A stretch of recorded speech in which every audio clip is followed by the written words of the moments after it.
Bonjour, bienvenue sur ma chaîne.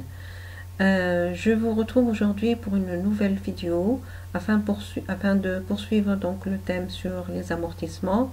Et dans cette vidéo, nous allons voir l'amortissement des composants.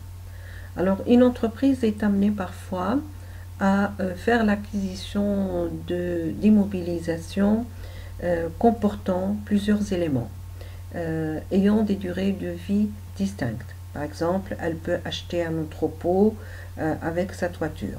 Et donc, elle doit, de point de vue comptable, enregistrer chacun de ces éléments. Et à la fin de l'année, en fait, elle doit présenter un plan d'amortissement pour chacun de ces composants. Donc, effectivement, le principe, c'est le suivant. Lorsqu'une immobilisation a fait l'objet d'une ventilation par composant, chaque composant fera l'objet d'un plan d'amortissement spécifique, puisque généralement ces composants ont des durées de vie différentes, et donc du coup l'entreprise est obligée en fin d'année d'avoir plusieurs plans d'amortissement selon les éléments qui composent la structure entière. Alors nous allons prendre une application. Alors, présenter le plan d'amortissement d'une machine industrielle acquise le 28 juin N à 19 000 €. Cette machine a une durée d'amortissement de 4 ans et contient un injecteur de 4 000 € à remplacer tous les 2 ans. Sa date de mise en service est le 1/7/N. Alors, donc là, il s'agit donc de dresser un plan d'amortissement. Alors, vous remarquez que le plan d'amortissement de cette immobilisation comporte deux parties. Donc, on a une partie pour la structure et une partie pour le composant injecteur. Donc, la structure, en fait, correspond à la machine. Donc, on va commencer d'abord par compléter le haut de ce tableau en indiquant des informations sur l'immobilisation. Donc, il s'agit de la machine. Son coût d'acquisition est de 19 000 €. Sa date de mise en service, c'est le 1er juillet de l'année N. Le coût de la structure, c'est 15 000. Donc 15 000 provient de la différence entre 19 000 moins le coût du composant. La durée de vie donc de la machine, elle est de 4 ans, alors que la durée du composant, elle est de 2 ans. Alors, donc, nous avons ensuite le bas du tableau avec différentes colonnes pour calcul de la base amortissable, de l'annuité d'amortissement, du cumul d'amortissement, de la valeur nette comptable et la même chose du côté du composant injecteur. Alors, le calcul de la première annuité. Donc, nous avons dit que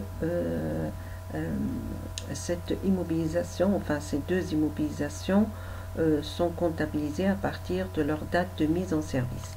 Donc du coup, la première annuité pour la machine, on a la base d'amortissement, elle est de 15 000. Elle a une durée de vie de 4 ans, donc 4 divisé par 100, ça nous fait un taux de 25%. Donc elle a été achetée le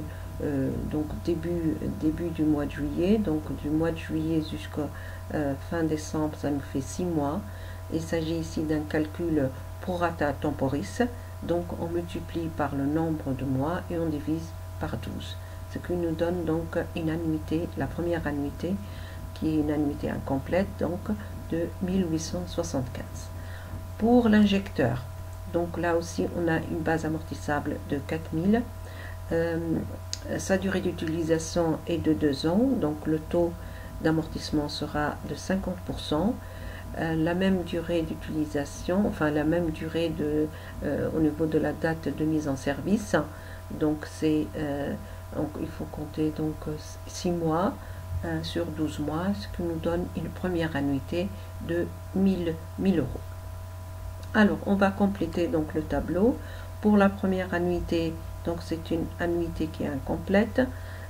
Donc il s'agit de 1875 le montant que nous venons de calculer. Donc je rappelle que la valeur nette comptable, c'est égal à la base amortissable moins le cumul d'amortissement. Donc du coup on obtient 13 125. Alors, même calcul du côté de l'injecteur, donc la base amortissable de 4000, l'annuité que nous avons calculée c'était 1000, donc ça nous donne une VNC de 3000. Pour la deuxième année, donc l'annuité, là, elle sera une annuité complète, donc 15 000 divisé par 4, ça nous donne 3750 €. Et en déduisant les cumuls d'amortissement, on obtient une VNC de 9375. Pour le composant injecteur, donc l'annuité sera de 2000, 4000 divisé par 2, donc on aura une VNC de 1000. Troisième année, donc la même annuité, donc le même calcul, sauf pour le composant injecteur. Donc là on arrive à la fin de la durée de vie de ce bien, puisqu'il a été acheté en cours d'année, donc on a rajouté une ligne pour constituer une annuité complète, et donc à l'année N+2, le composant injecteur sera totalement amorti. Alors on poursuit pour la structure, donc la machine. Donc l'annuité sera identique pour l'année N+3. En revanche, pour l'année N+4, ça sera le complément de la première année. On l'a calculé en faisant le complément du reste de l'année, ou bien en faisant la différence entre l'annuité de l'année N+1 moins l'annuité de l'année N, et on obtient le complément qui correspond à 1875. Donc en l'année N+4, la machine sera totalement amortie. Voilà, donc merci de votre attention. N'oubliez pas de vous abonner et de partager pour plus de vidéos. Merci, à bientôt, au revoir.